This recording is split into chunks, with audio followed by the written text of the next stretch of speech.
Yes, hello, Maria. Hello. Nice, nice to have you here. That is our first live stream. We are streaming live on LinkedIn and on YouTube. So it's our first experimental live stream. Um, I think so. My standpoint is that people should do things. Success relies is 80% showing up, and that's what we do. We are showing up.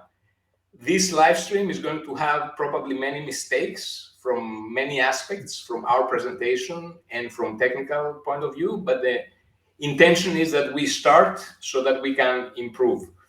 So I would say, like, tell us first of all who you are, and then I will introduce myself, and let's take it from there.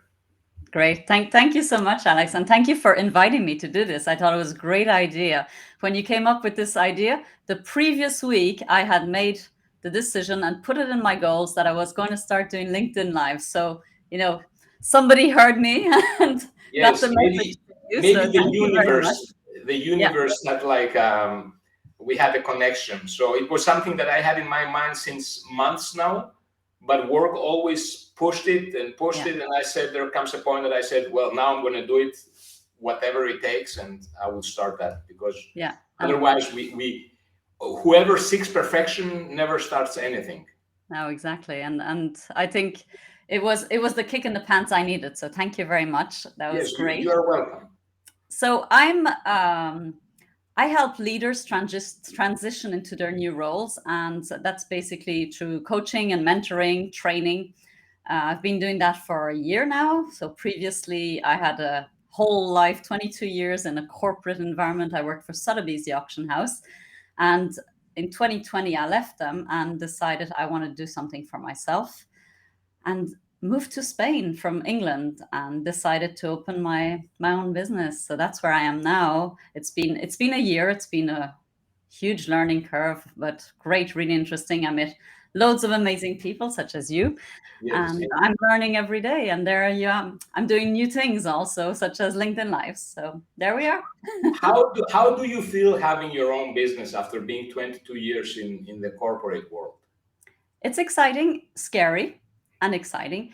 I, t- I I think my last years in corporate, I felt like I needed to find a purpose. I didn't feel like I was doing anything for my soul. My husband was working in charity.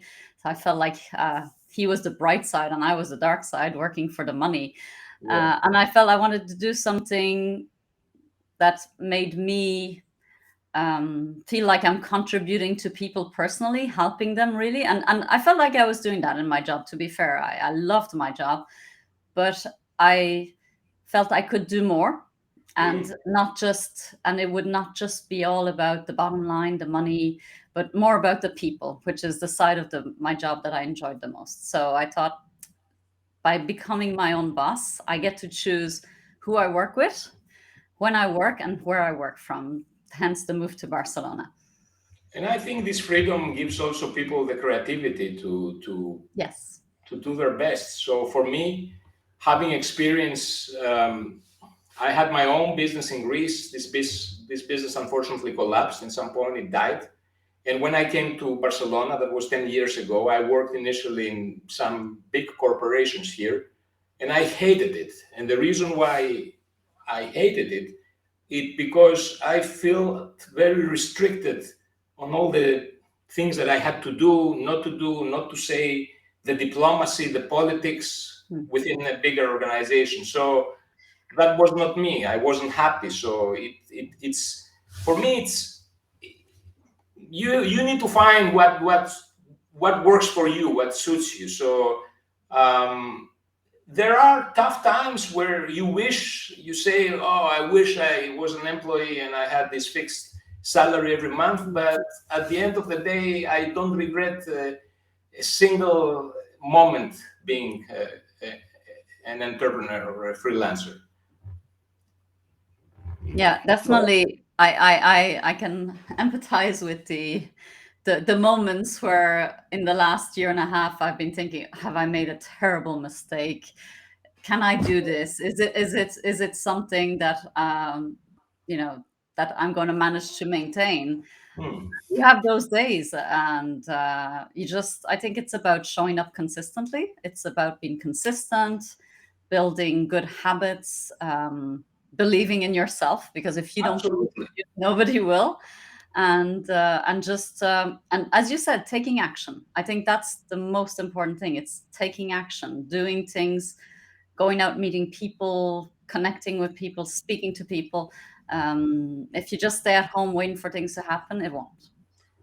Yeah, so, and I feel, I mean, compared to many friends that I have that work in corporates, I mean, who is more secure at the end of the day? I mean, what happens if they fire you tomorrow? Yeah. I mean, Then, so nowadays. I know how to move. So uh, I came here 10 years ago. I opened my own business, V Paragon, that was 7 years ago. That's a sales outsourcing company. So, but for the audience also to know, that's a company that helps other companies sell their products or services in new markets. And what sparked the idea that made me choose this business is that when I worked in the corporate world here in Barcelona, I was doing exactly the same thing for big corporations. So then I thought, why shouldn't I do that thing by myself? Why should I work as an employee? And that was the trigger that made me start this business.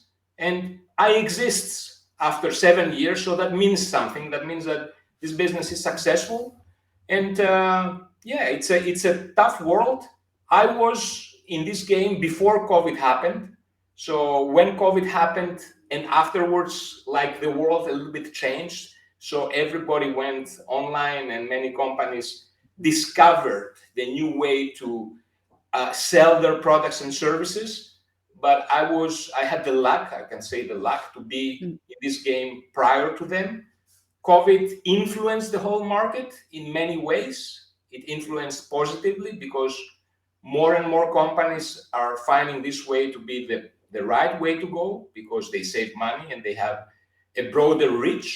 From the other side, a lot of competitors came in the market and Mm. also many low quality competitors, which made the things a little bit more difficult and more complicated for us. But it is what it is. That's the world. That's how it evolves. And let's see what's going to be the next 10 years. Yeah. And what do you find the most challenging as an entrepreneur?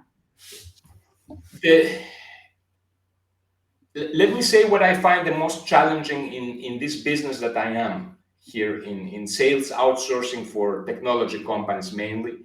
We do also some commercial projects, but it's mainly software and technology.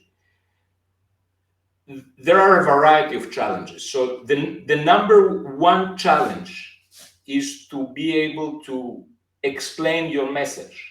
So the more complex a product is, and the more complex the market is, it needs to have a small talk first to understand each other's needs. So it's not a commercial or a retail product that you can see directly and you know more or less what it does. It is not the case. The product needs to be explained. It needs to target somebody that has also the education and the knowledge to understand it. So that is one challenge. A second challenge is that many times, because we reach out to the corporate world, we've been perceived from the ones that are supposed to work with us together as competitors. So a sales manager in a company that has been given the task to find a sales outsourcing company to help them sell their products in new markets might not choose us for the reason that he feels we are going to outperform him and he's going to look bad in the higher management. So that's another challenge. And the third and the most important challenge that I face and this new world faces is that this distant working Mm. and this freelancing based work makes loyalty from all parts that are engaged. That means from the freelancers that are collaborating with us, but also from our clients, not to be loyal enough to be able to bring um, a connection and to be able to move forward in the future. Short-term products are not good for no one. So I have seen our unique selling point as the loyalty that we want to create between the freelancers that collaborate with vParagon and our clients. So we want loyal clients and we want loyal freelancers that we can work together, come together, and work together efficiently for the next years to come. That's the biggest challenge. Yeah, it's interesting what you're saying about loyalty, because I think we're seeing that also in business now, in companies and employees. When I joined the workforce, people who I was working with had been in the company 20 years, 30 years, 40 years. And my dad worked his whole life in one company. And now that's disappeared more or less. It's very rare now that people are going to be going into a business and stay for that long. And there's less loyalty from the employees, because there's very little loyalty from the businesses towards their Absolutely. employees.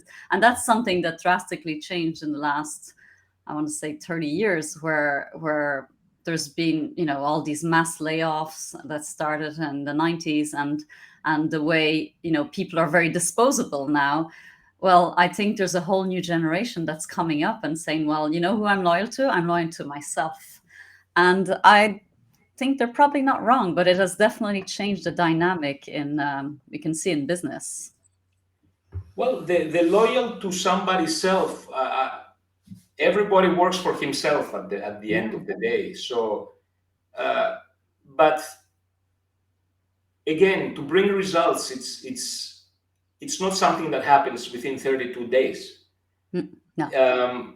So, and the way I see it, because we are a sales company, the majority of the freelancers that work in under our umbrella, the Paragon, are salespeople. So I say it's not the number one importance is not your sales abilities. That is also important. However, I would prefer somebody that is I can count with him. It's has a loyalty than the straight and simple sales effectiveness that every day you don't know what's going to happen the next day. Because anyway, the complexity of the products that we sell require a longer period of time. So it's not a do or die goal. Yeah. So the maturity from the client side needs to be there to have a certain understanding of these situations. So that is a dynamic that is sometimes problematic. Yeah, I think one thing that I used to look for when I was recruiting people was common sense, which seems Yes. basic, but the number of people who lack common sense is incredible. So that was one of my biggest criteria to working with people, were looking for people who had basic common sense, because those people could learn anything. If they were enthusiastic, engaged, and had common sense, they could learn. I think it's also a cultural thing, and that is also one, I think, of the big unique selling points that we have in vParagon, and you certainly have, Maria, is that we work in an international environment. We are both based in Barcelona, which is I think it's the most international city, at least in Europe. And you see people from different cultures and different pathways in life that have a bigger life experience. They have emotional intelligence. It's not only strictly numbers, it's not only strictly the technicality, but it's understanding the soft skills and the human connections, and being able to balance in between different roles in companies and in different countries. So I see I see a lot of managers not having the emotional intelligence or the empathy to be able to understand how they can sell in new markets. I think, So yeah, sorry. no, please go ahead. I was thinking when you were saying this that actually I think sales is something that a lot of people struggle with. I know I definitely, as selling when I was working for a company, I had no problem selling. When I'm working for myself, I found that so much more difficult because the whole and I know a lot of people that suddenly go into entrepreneurship. I mean, I think the biggest challenge is often getting over that hurdle of not being salesy, and how do you sell yourself without being, perceived or rejected. And I think that's a big challenge, definitely. It was a big challenge for me, and still is sometimes.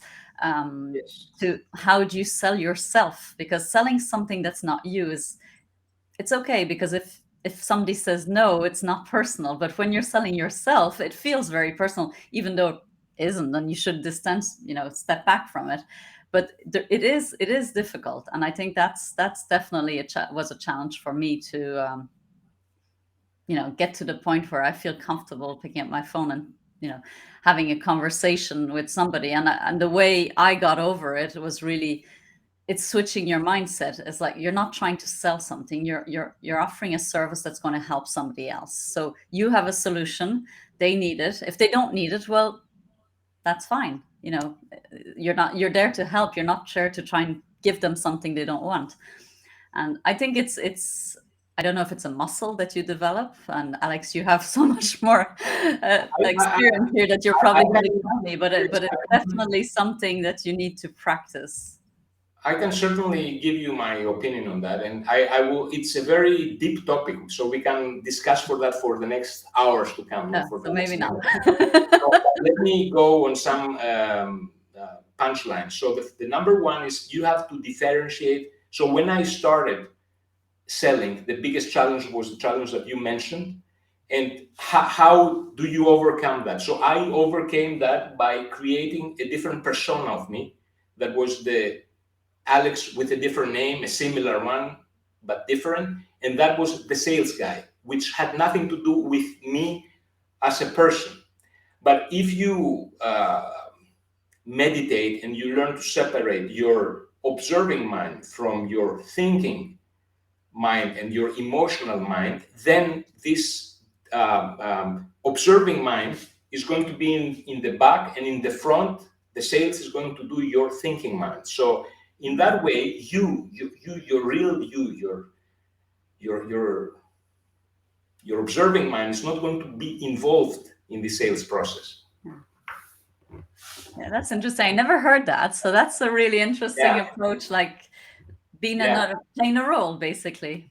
Yes, Okay. Absolutely. Because if you identify yourself and you make it personal, then it's not going to work, because also people are going to feel very weird, because they like you as a person, but they don't necessarily want your product, and they feel compromised, and that compromise drives to a further relationship that it's not desired, neither from you nor from her. So it's a sensitive topic. Wow. Let me go to the goals of Yes, this go for it. conversation, because this is our first live stream, so we don't expect many viewers today. I hope so. No. I'm kidding. I would be happy to see somebody like me speak, because I feel that the big advantage that we have, me and you, is that we are normal people, and we are not the superstars that they have the superstar presentation, but we are here to give to real companies and real leaders and real people practical solutions that can improve their business. That is the idea. Mm-hmm. So the goal of this live stream is that we would like to invite in our next live stream, which is going to be in 2 weeks, and to be specific, on the 22nd of February, again at 5 p.m., to invite interesting, decision makers, managers, CEOs, people in leaderships, in companies, that they can share with us within 20 minutes their business, their challenges, what they are searching. And that is going to give the opportunity for them to present their company. But for our audience, is going to be very interesting for other companies to see if they potentially could collaborate with our guests, or for potential freelancers or people that are searching for a work to get to know a company, have a starting point where they can start a communication and take it from there. And the second important goal of this live stream, and the reason why we have it at 5 p.m. Central European Time, 4 p.m. UK, but also 8 a.m. Los Angeles time, is that we want our American friends at the other side of the Atlantic to see us as the gateway to enter European markets. So I think you can be a very good asset and big asset for them to enter not only Barcelona. You are Irish, you are connected in the UK. We are in Barcelona. We know people all around Europe, also people in Asia, and we can be the connector, the people that can help companies expand their business. We connect the dots. Exactly. So if everybody that is looking at us is finding this live stream interesting, you can go below the this video. Either if you are watching that on LinkedIn or on YouTube, you can find our contact details, and you can email me or Maria to ask further information, and certainly we are going to reply to you, and hopefully we are going to get connected.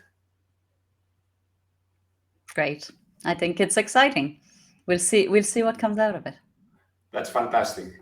So we are 5:22. We over exceeded our live streaming time. So I would like to thank you, Maria, for this. I would like to thank our audience. I don't know how many people were here today.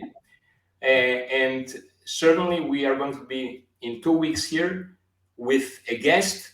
It's going to be way more interesting than today. And hopefully we're going to have you with us here in 2 weeks. The invite is going to be sent both on LinkedIn and on YouTube. Exactly. Well, I can't wait. Thank you for inviting me, Alex. I can't wait either. Thank you. Thank you, Maria. Thank you very much. Bye. Thank you, everybody. Bye-bye.